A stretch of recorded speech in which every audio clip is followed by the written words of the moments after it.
Welcome back you guys to another video. Today, Monster Hunter World.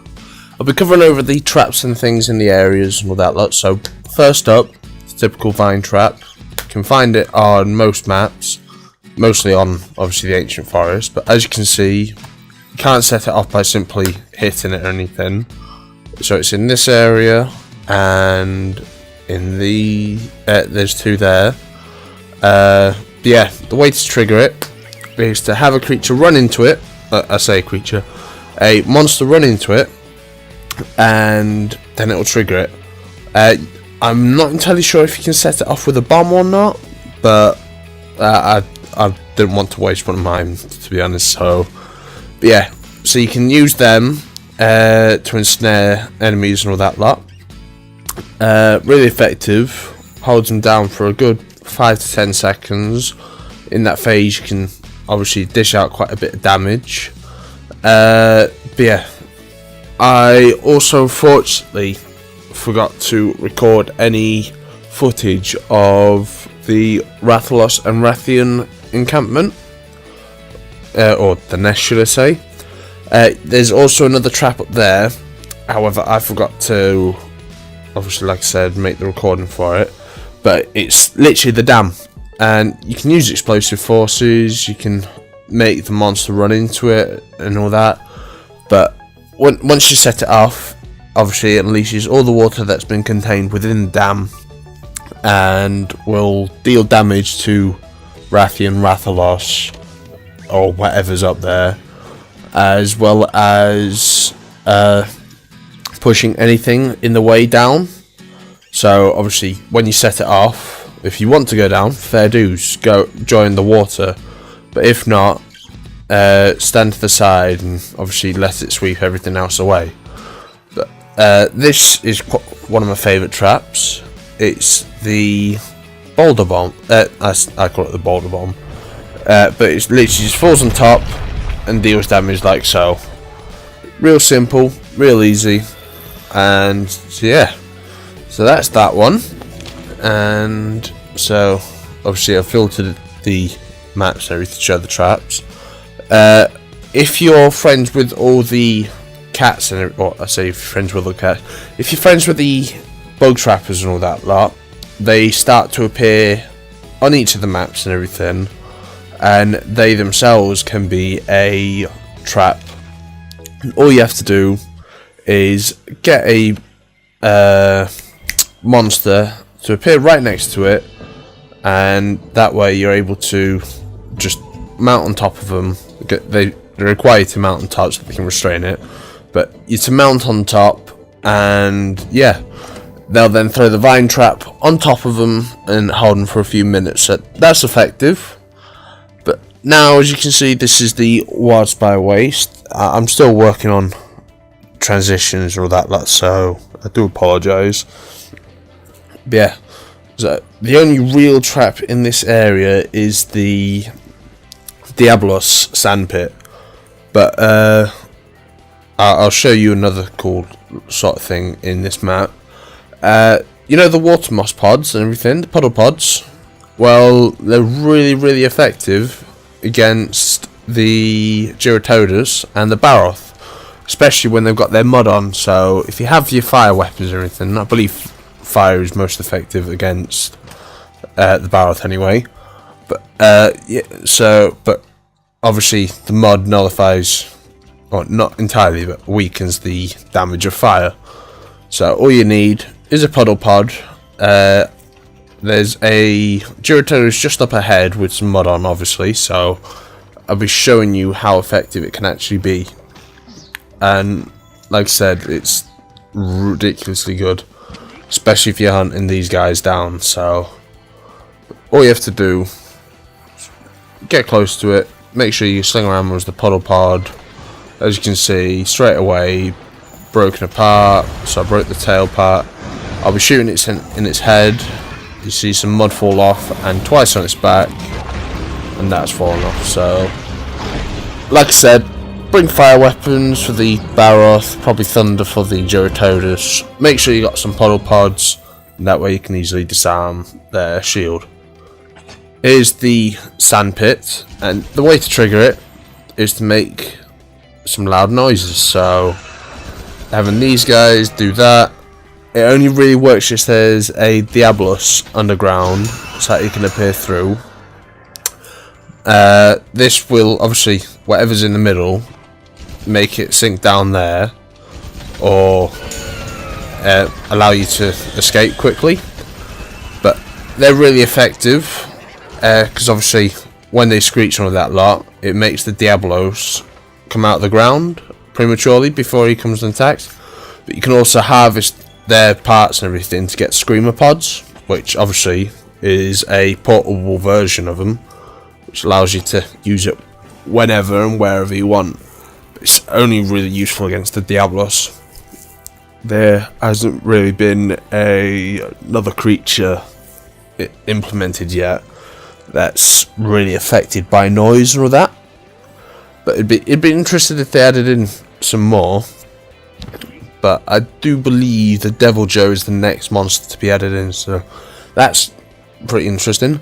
But yeah, I'm just going to quickly show you guys obviously where the cat encampment is and where another camp is that you can use. Fortunately, with this camp, it only has access to go down, so once you go down there, you can't actually go above ground unless you go down and around. But these are the only two in the area.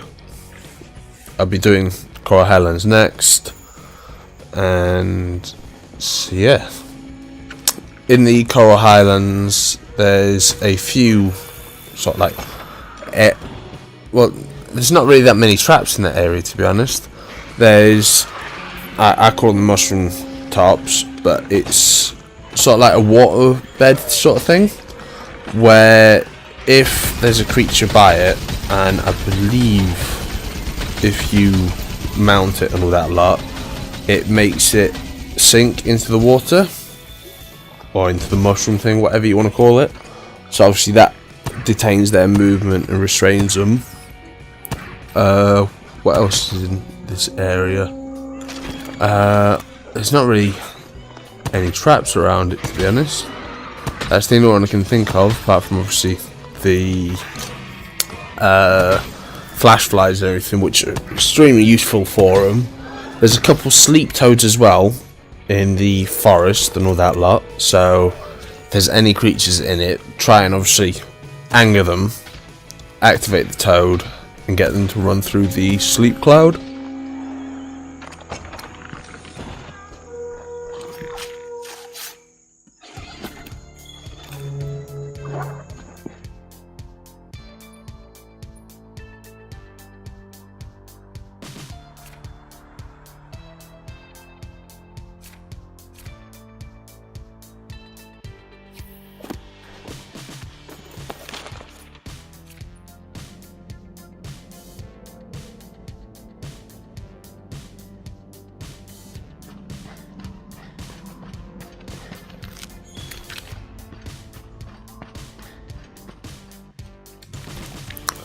Right, and then obviously we've got the Rotten Vale.